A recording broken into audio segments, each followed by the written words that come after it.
ಅಕ್ಷರಶಃ ಇದು ಕಿರಾತಕ ಸಿನಿಮಾ ಸ್ಟೈಲ್ನ ಮದುವೆನೆ. ಯಾರಾದರೂ ಸಿನಿಮಾ ನೋಡಿದವರು ಹಾಗೆ ಯೋಚನೆ ಮಾಡ್ತಾ ಇರಿ, ಬಿಕಾಸ್ ದೃಶ್ಯ ಸಮೇತ ತೋರಿಸ್ತೀನಿ ನಾನೀಗ. ಬರ್ತಾ ಇದೆ ಬ್ರೇಕಿಂಗ್ ನ್ಯೂಸ್. ಕಿರಾತಕ ಸಿನಿಮಾ ಸ್ಟೈಲ್ನಲ್ಲೇ ಆ ಪ್ರೇಮಿಗಳು ಮದುವೆ ಆಗಿದ್ದಾರೆ. ಫಿಲ್ಮಿ ಸ್ಟೈಲ್ ಇದು. ಕಾರ್ನಲ್ಲೇ ಕೂತ್ರು ಮದುವೆ ಆದ್ರೂ ಜೋಡಿ. ಹೇಗಿತ್ತು ತೋರಿಸ್ತೀನಿ. Breaking news.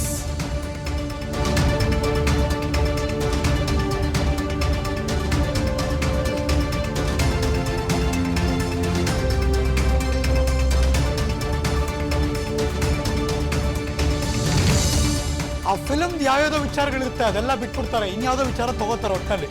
ಎನಿವೆ, ಪ್ರೇಮ ವಿವಾಹಕ್ಕೆ ವಿರೋಧ ವ್ಯಕ್ತಪಡಿಸಿದ್ರು ಯುವತಿಯ ಪೋಷಕರು. ಬಳ್ಳಾರಿಯಲ್ಲಿ ಕಾರ್ನಲ್ಲಿ ಕೂತು ಶಿವಪ್ರಸಾದ್ ವೆಡ್ಸ್ ಅಮೃತ. ಕಾರಿನಲ್ಲೇ ಮದುವೆ. ಆ ಕಾರಿನ ಹಿಂಬದಿಯ ಸೀಟೆ ಮದುವೆ ಮಂಟಪ. ಅಲ್ಲೇನಾದ್ರೂ ಕಾರಿನ ಆಡಿಯೋ ಸಿಸ್ಟಮ್ ಅಲ್ಲಿ ಏನಾದ್ರೂ ಮಂಗಳ ಧ್ವನಿ ಹಾಕಿದ್ರೆ ಗೊತ್ತಿಲ್ಲ. ಬಟ್ ಎನಿವೆ, ಶಿವಪ್ರಸಾದ್ ಅಮೃತ ಅವ್ರನ್ನ ಕಾರಲ್ಲಿ ಕೂತು ಮದುವೆ ಆದ್ರು. ಕೊಪ್ಪಳದ ಅಮೃತ, ಬಳ್ಳಾರಿಯ ಯುವಕ ಶಿವಪ್ರಸಾದ್. ಕೊಪ್ಪಳದ ಹೆಣ್ಮಕ್ಳು, ಬಳ್ಳಾರಿಯ ಯುವಕ. ಮದುವೆ ಆಯ್ತಲ್ವಾ, ಇಷ್ಟಕ್ಕೆ ನಿಲ್ಲಲ್ವಲ್ಲ, ಮುಂದಕ್ಕೆ ಕಥೆ ಇದೆ. ಬಿಕಾಸ್ ಯುವತಿಯ ಮನೆಯವರು ಒಪ್ಪಿಲ್ಲ, ವಿರೋಧ ವ್ಯಕ್ತಪಡಿಸ್ತಾ ಇದ್ರು. ಬರ್ತಾ ಇದೆ ಸೆಕೆಂಡ್ ಬ್ರೇಕಿಂಗ್ ನ್ಯೂಸ್. ಮದುವೆಯಾದ ಬಳಿಕ ಯುವತಿಯಿಂದ ಗೊಂದಲದ ಹೇಳಿಕೆ ಶುರುವಾಯಿತು. ಇದು ಪ್ರಾಬ್ಲಮ್. ಏನದು ಗೊಂದಲ? ಬರ್ತಾ ಇದೆ ಮತ್ತೊಂದು ಬ್ರೇಕಿಂಗ್ ನ್ಯೂಸ್. ಒಮ್ಮೆ ಪೋಷಕರು ಬೇಕು ಅಂತಾಳೆ ಹೆಣ್ಮಗಳು, ಇನ್ನೊಂದ್ಸರಿ ಕೇಳಿದ್ರೆ ನಂಗೆ ಹುಡುಗ ಬೇಕು ಅಂತಾಳೆ. Breaking news number 2.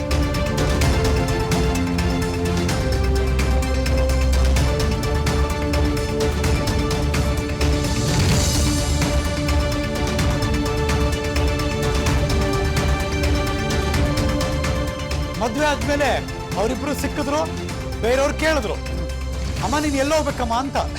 ಆ ಹುಡುಗಿ ಒಂದ್ಸರಿ ಹೇಳ್ತಾಳೆ ನಂಗೆ ಅಪ್ಪ ಅಮ್ಮ ಬೇಕು ಅಂತ, ಇನ್ನೊಂದ್ಸರಿ ಹೇಳ್ತಾಳೆ ಮದುವೆ ಆಗಿರೋ ಹುಡುಗ ಶಿವಪ್ರಸಾದ್ ಬೇಕು ಅಂತ. ಹಾಗಾಗಿ ಒಂದಷ್ಟು ಗೊಂದಲ ಇದೆ ಆ ಹುಡುಗಿಯ ಮನಸ್ಸಲ್ಲಿ. ಆಸ್ ಯೂಶುವಲ್ ಆ ಥರ ಇದ್ದಾಗ ದಿಲೆಮಾ ಅಂತೀವಲ್ಲ ಇಂಗ್ಲೀಷ್ನಲ್ಲಿ, ಆ ಥರದ್ದು ಏನಾದರೂ ಮನಸ್ಸಲ್ಲಿ ದ್ವಂದ್ವ ಇದ್ದಾಗ ಸಾಂತ್ವನ ಕೇಂದ್ರಕ್ಕೆ ಶಿಫ್ಟ್ ಮಾಡ್ತಾರೆ. ಕೆಲವು ಕಾಲ ಸಾಂತ್ವನ ಕೇಂದ್ರದ ಮುಂದೆ ಗೊಂದಲದ ವಾತಾವರಣ ಇತ್ತು. ಬಳ್ಳಾರಿಯ ಶಕ್ತಿಧಾಮ ಸಾಂತ್ವನ ಕೇಂದ್ರ, ಅಲ್ಲೇನಾಯ್ತು ಅಂತ ಕೂಡ ತೋರಿಸ್ತೀವಿ. ಬಿಕಾಸ್ ಹುಡುಗ ಹೋದ, ಅಲ್ಲಿ ಗಲಾಟೆ ಮಾಡ್ದ, ಬಲವಂತವಾಗಿ ಯುವತಿಯನ್ನ ಕಾರು ಹತ್ಸೋದಕ್ಕೆ ಪೋಷಕರು ಟ್ರೈ ಮಾಡಿದ್ರು. ಈ ಸಂದರ್ಭದಲ್ಲಿ ಕಾರು ಅಡ್ಡಗಡ್ದ. ಪ್ರೇಯಸಿಗೋಸ್ಕರ ಕಾಡಿ ಬೇಡ್ದ ಪ್ರಿಯಕರ. ಹೆಂಡತಿನೂ ಬೇಕು, ರಕ್ಷಣೆಯೂ ಬೇಕು. ಇದು ಬಳ್ಳಾರಿ ಯುವಕ ಶಿವಪ್ರಸಾದ್ ಅಲ್ಲಿ ಪ್ರತಿಭಟನೆ ಮಾಡ್ದ. ಕೊನೆಗೆ ಮಗಳನ್ನ ಸಾಂತ್ವನ ಕೇಂದ್ರದಲ್ಲಿ ಬಿಟ್ಟು ಅಲ್ಲಿಂದ ಪೋಷಕರು ಹೋದ್ರು. ಇದಿಷ್ಟು ನಡೀತು.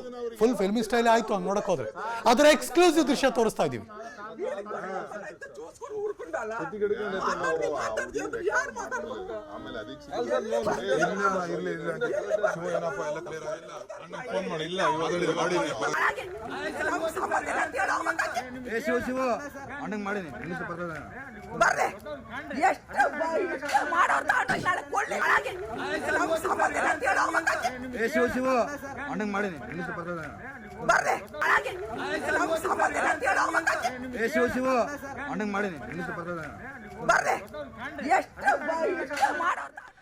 ಏನಾಯ್ತು ಅಲ್ಲಿ ಅಂತ ಕೇಳೋಣ. ನನ್ನ ಸಹೋದ್ಯೋಗಿ ಬಳ್ಳಾರಿಯಿಂದ ಶಶಿಧರ್ ಮೇಟಿ ದೂರವಾಣಿ ಸಂಪರ್ಕಕ್ಕೆ ಬರ್ತಾ ಇದ್ದಾರೆ.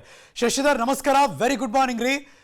ಫಿಲ್ಮಿ ಸ್ಟೈಲೇ ಕಾಣಿಸ್ತಾ ಇದೆ, ಬಟ್ ಇಬ್ಬರ ವಯಸ್ಸೆಷ್ಟು, ಈಗಿನ ಪರಿಸ್ಥಿತಿ ಹೇಗಿದೆ, ಆ ಹೆಣ್ಮಗಳು ಕ್ಷಣಕ್ಕೊಂದು ಯಾಕೆ ಮಾತಾಡ್ತಿದ್ದಾರೆ, ಏನಾಗ್ತದೆ ಬೆಳವಣಿಗೆ?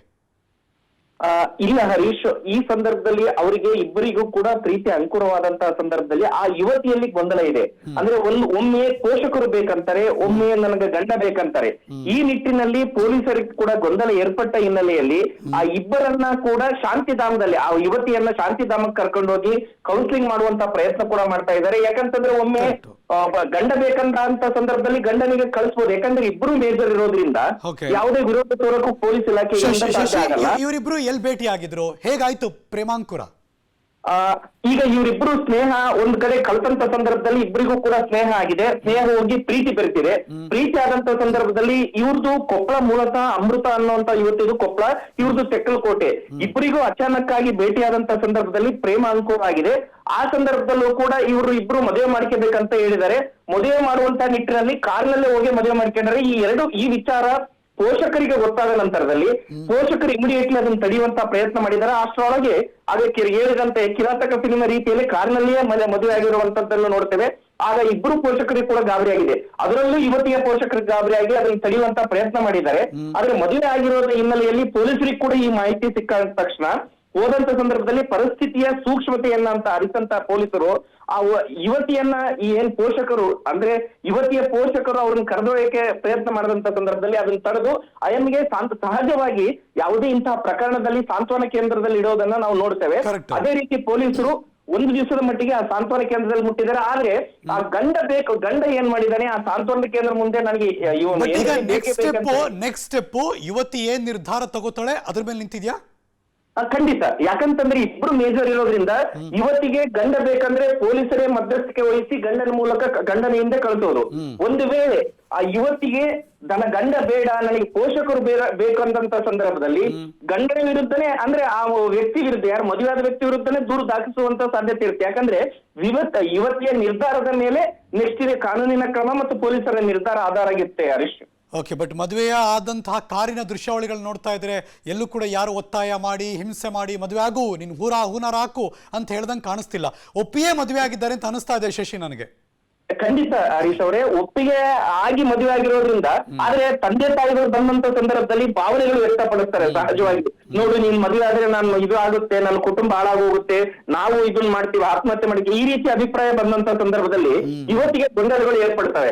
ನನಗೆ ತಂದೆ ತಾಯಿಗಳು ಬೇಕು ಅಥವಾ ಗಂಡ ಬೇಕು ಅಂದಾಗ ಆ ಸಂದರ್ಭದಲ್ಲಿ ಯುವತಿಯ ಗೊಂದಲದ ಹೇಳಿಕೆಗೂ ಕೂಡ ಕಾರಣ ಆಗುತ್ತೆ. ಅದಕ್ಕೋಸ್ಕರ ಯುವತಿಯ ನಿರ್ಧಾರದ ಮೇಲೆ ಇಂದು ಪೊಲೀಸರು ಕೂಡ ಕೌನ್ಸಿಲಿಂಗ್ ನಡೀತಾರೆ. ಯುವತಿಯ ನಿರ್ಧಾರದ ಮೇಲೆ ಪೊಲೀಸರು ಇವತ್ತು ನಿರ್ಧಾರ ಮಾಡ್ತಾರೆ. ಆ ಯುವತಿ ಗಂಡ ಬೇಕಂದ್ರೆ ಖಂಡಿತ ಇಬ್ರು ಮೇಜರ್ ಆಗಿರೋದ್ರಿಂದ. ಶಶಿಧರ್ ಮೇಟಿ ಈ ಕ್ಷಣದ ಮಾಹಿತಿಯನ್ನು ಅಪ್ಡೇಟ್ ಮಾಡಿದಕ್ಕೆ. ಅನುಕ್ಷಣದ ಸುದ್ದಿಗಳಿಗಾಗಿ ವಿಸ್ತಾರ ನ್ಯೂಸ್ ಯೂಟ್ಯೂಬ್ ಚಾನೆಲ್ ಸಬ್ಸ್ಕ್ರೈಬ್ ಮಾಡಿ.